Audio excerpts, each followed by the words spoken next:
15 years ago, my old husband cheated on me with his childhood friend and even had a child with her. This made us split up. After we separated, the friend he cheated with kept bothering me, and it got so bad that I had to leave my job. At my lowest point, my current husband came into my life and helped me out. We've made a happy family and lead a peaceful life together. But then, unexpectedly, I bumped into my ex-husband who left me 15 years ago. He said mean things, like nobody would want to marry me because I couldn't have kids. But I stood up for myself and mentioned how my son, who looks just like me, is adorable. This surprised him and made him nervous. My name is Emily Johnson. I'm 38 years old and I live with my 13-year-old son Kyle, my 11-year-old daughter Lily, and my husband Mike, who's also 38. Kyle is in middle school and sometimes acts rebellious, but Mike helps keep him in line.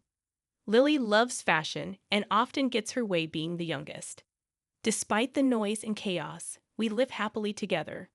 This is actually my second marriage. I divorced because my ex-husband betrayed me terribly. It all started when we were in college. We were happy and talked about having kids, imagining how cute they would look in matching outfits. But reality wasn't as kind as we hoped. A whole year went by without us having a child. Each month when my period came, it put a strain on our relationship, which neither of us liked. We had many discussions and even tried expensive fertility treatments. But when we were told that there was nothing wrong, our relationship didn't improve. At first, my husband, let's call him Jan, was supportive and helpful. But as time passed without a child, his attitude towards me changed. He started making sarcastic comments, blaming me for not being able to have kids. He stopped helping with household chores altogether, leaving everything for me to do. When I asked him why he had suddenly stopped helping, he said hurtful things like, "Since you're infertile, if you don't do the housework, you're not fulfilling your role as a woman. What's the point of our marriage then?" His words became more hurtful over time. He would compare us to my sister and her husband, who were expecting their second child, and mock me for not being able to conceive. He even said things like, "If you had a normal body, I would have been a father long ago." It hurt me deeply. On top of that, my in-laws started pressuring me, saying they wanted to see their grandchild soon. My mother-in-law's attitude towards me became harsh, calling me useless and defective because I couldn't have children like my sister-in-law. I felt pressured every day. One day, my friend Sarah invited me out for drinks because John had been busy with work and coming home late. So, I thought taking a break would be nice, and I accepted Sarah's invitation. But then, Sarah revealed something shocking. She said she wanted to talk to me about something important. Sarah mentioned Jessica, who was John's childhood friend. They grew up near each other, and their families were close. Jessica and I went to the same university, but we weren't close. John once introduced me to her as his girlfriend, but she didn't seem to like me much. Sarah explained that Jessica works at the same company as us, and she got her job because of her connections. Jessica was tall, beautiful, and quite popular, being the president's daughter. Sarah then dropped a bombshell. She said she suspected that John and Jessica were having an affair. I was shocked by Sarah's words. I remembered seeing them together recently, holding hands. It didn't seem innocent. I thanked Sarah for telling me and promised to look into it. Deep down, I had a feeling that John was cheating. His behavior towards me had been awful, and he often stayed out late, claiming to be working. I had a suspicion, but I chose to ignore it. After parting ways with Sarah, I decided to hire a private investigator to gather evidence. It didn't take long for the investigator to confirm my suspicions. A few days later, when I returned home, I found John sitting at the dining table, unusually early. I tried to sound casual, but I couldn't hold back. I told him I wanted a divorce. His reaction confirmed my fears. He confessed that Jessica was pregnant with his child. "So, I'm going to marry Jessica, your childhood friend. You said she was just a friend. But now she's pregnant. You were having an affair," I accused John. "Don't call it an affair. Jessica can actually get pregnant, and she's beautiful. There's no reason for me to choose you over her," John replied brazenly. I was shocked by John's attitude. He didn't think he was wrong at all. I couldn't find the words to respond. Seeing me silent, John scoffed and mentioned that even his mom preferred Jessica. She liked her more because she's beautiful, kind, and can have kids. Feeling hurt, tears started flowing down my cheeks. John then announced that he was leaving for the sake of the child about to be born.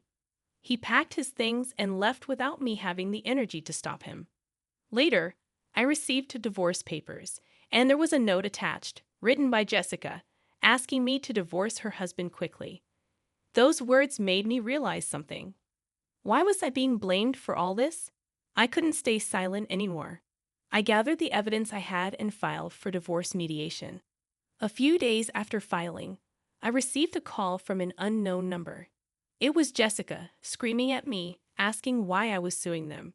She demanded alimony, saying she had a baby on the way and needed the money. Her accusations hurt me deeply. I hung up the phone, deciding to settle the divorce, including alimony, in court. Thanks to the evidence I had, the mediation recognized John and Jessica's relationship as adultery. John tried to blame my infertility, but it didn't work. Even though no tests had confirmed me as the cause of our infertility, within just a year of our marriage, I received $4,000 in alimony from John and $20,000 from Jessica, both paid in one lump sum. I didn't want a prolonged, messy payment schedule or any lingering connection to them, so I accepted it and finalized our divorce. But my suffering didn't end there. Since John, Jessica, and I all attended the same university, our affair scandal became the talk of the town among many friends. According to a close friend, rumors spread that I had hidden my infertility and tricked John into marriage. Some even sympathized with John and Jessica. At work, Jessica spread unfounded rumors, and everyone sided with her, especially because she was the boss's daughter. She portrayed herself as the victim, tearfully saying that I was taking money from them for alimony despite hiding my infertility. Despite my hard work, I faced discrimination and was progressively left out of major projects. Feeling mentally cornered, I chose to resign. While looking for a new job, I received a headhunting offer from another company. They valued my diligence and talent. At my new job, I experienced fairness and equality. I found myself drawn to my wonderful boss, Mike, who supported me during my lowest times after my terrible split from my ex-husband. After several dinners together, Mike and I started talking not just about work. This is how I met my current husband, Mike. After things developed well between us, Mike proposed to me. However, having been rejected by my ex-husband for infertility, I had many fears about marriage. I confessed to Mike that I might be infertile. Mike earnestly assured me that even if we couldn't have children, he would always be by my side because he loved me. His words filled me with happiness, and I decided to marry him soon after. After our marriage, we were blessed with our first child, Kyle, followed by our daughter, Lily. Perhaps not getting pregnant with my ex-husband was a matter of timing or compatibility. Raising children is challenging, but we were living happily. Then, one day, I attended a friend's wedding. During the ceremony, I stepped out to go to the bathroom and unexpectedly saw my ex-husband, Jan, whom I hadn't seen in 15 years. I panicked momentarily, but then I remembered that the bride and groom were friends from college, so it made sense for John to be there. I tried to ignore him, but he called out loudly, making remarks about my weight gain and making unpleasant comments. He then introduced his family, including Jessica and their son. Jessica made rude remarks about my weight and infertility, and John bragged about their son, who was handsome and smart. They looked down at me with smug smiles, praising their son while belittling me. However, their son seemed unhappy with his parents' behavior, seemingly displeased with them belittling someone else. He must be a very kind boy, I thought, but I had no time to deal with them. As I turned to leave, John grabbed my arm tightly, stopping me. "So you caused our divorce because of your infertility, and then you have the nerve to extort money from us," John accused, still holding a grudge about something that happened 15 years ago. Jessica joined in, saying, "Yeah, you're a single, infertile woman. Why would you need money? Families with children like us need it more. Don't you think you should pay us back double the amount you took from us? I was dumbstruck by their selfish remarks and speechless. Then John and Jessica's son spoke up, pointing out that I was wearing a wedding ring on my left hand. John and Jessica were shocked to realize that I was married. Their loud exclamations drew stares from the surrounding people, leaving me mortified and unsure of what to do. Just then, I saw a familiar face. You shouldn't be so loud at a celebration like this. It's disturbing others. Maybe you should be more considerate. My son Kyle scolded them, surprising me with his boldness. Lily, concerned about my late return, had come with him. Lily, as usual, was outspoken, but it was rare for Kyle to speak so provocatively. "Mum, you're late coming back," Kyle said. "Do you have kids?" I replied that I did and introduced them. John seemed speechless, shocked that his ex-wife, whom he thought was infertile, had 2 children. Jessica stared intently at my son and then muttered in a strange voice, fixating on his attire. She seemed surprised that he came straight from school with his dad and mentioned his uniform from a famous private middle school. "Oh yes, Kyle's attending the prestigious private middle school," I affirmed proudly. Kyle excelled in his studies and was attending a well-known local private school. Jessica expressed disbelief, saying, "It can't be your child at that school. And my daughter plans to take the exam for the same school next year." "That's right," I confirmed. "And you know what? Kyle is amazing. He won a violin competition." Jessica seemed to recognize Kyle, mentioning that she thought she saw him on TV recently. I confirmed that he had indeed been getting media attention lately and explained that he was coming back from violin practice that day. John and Jessica were left gaping, frozen in shock. John stammered, "You were supposed to be infertile. How could you have such?" I calmly addressed his confusion, saying, "I'm glad to see you two seem happy. As you can see, I'm filled with happiness too. Let's not involve each other anymore. We have nothing to do with each other now." As I prepared to leave with my children, my husband Mike appeared. "Hey, what's going on here? The main event is about to start," he said. John's face turned pale upon seeing my husband. Jessica, too, trembled upon realizing who my husband was.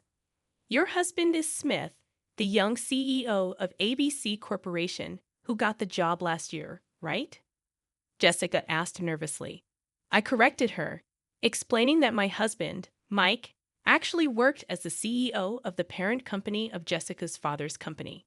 He had been job hunting. With that revelation, John and Jessica were left speechless, realizing the magnitude of their mistake. When the parent company approached him for a position, that's how he switched jobs.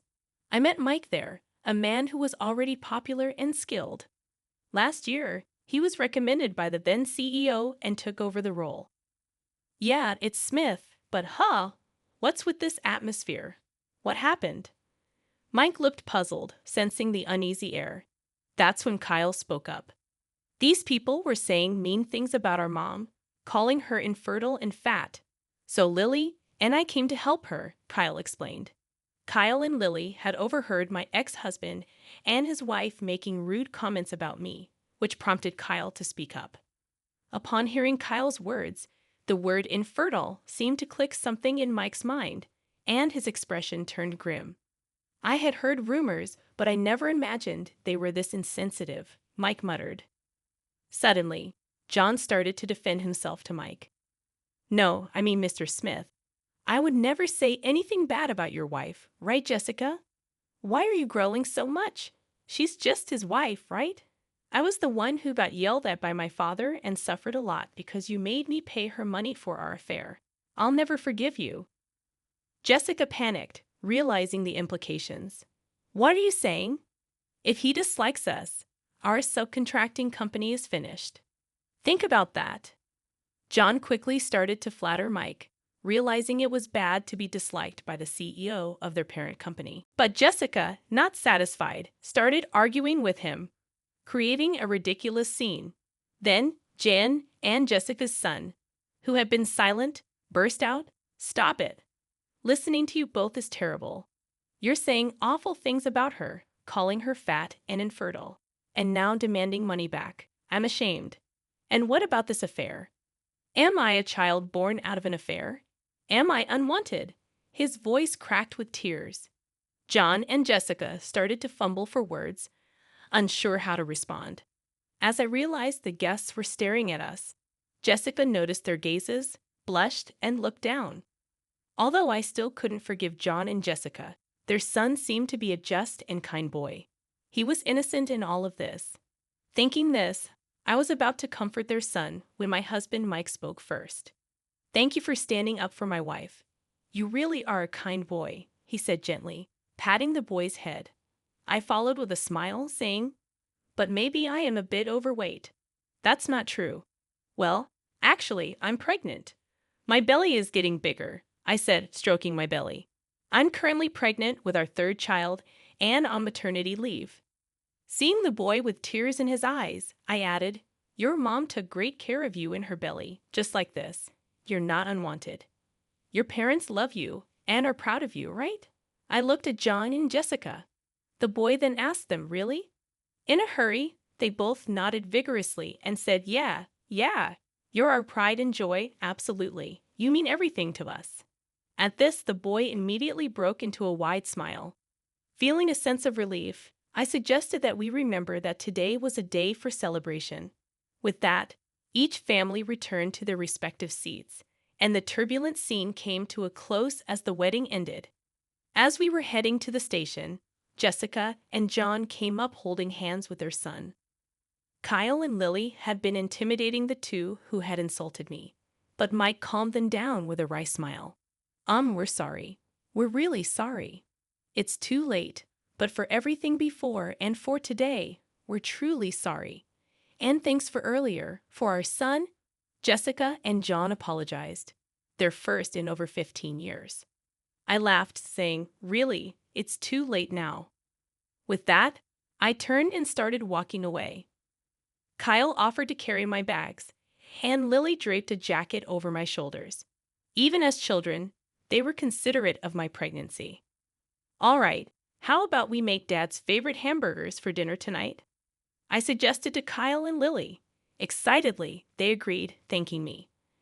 With a vow to protect the smiles of my beloved family, I was moving away from the pains of the past.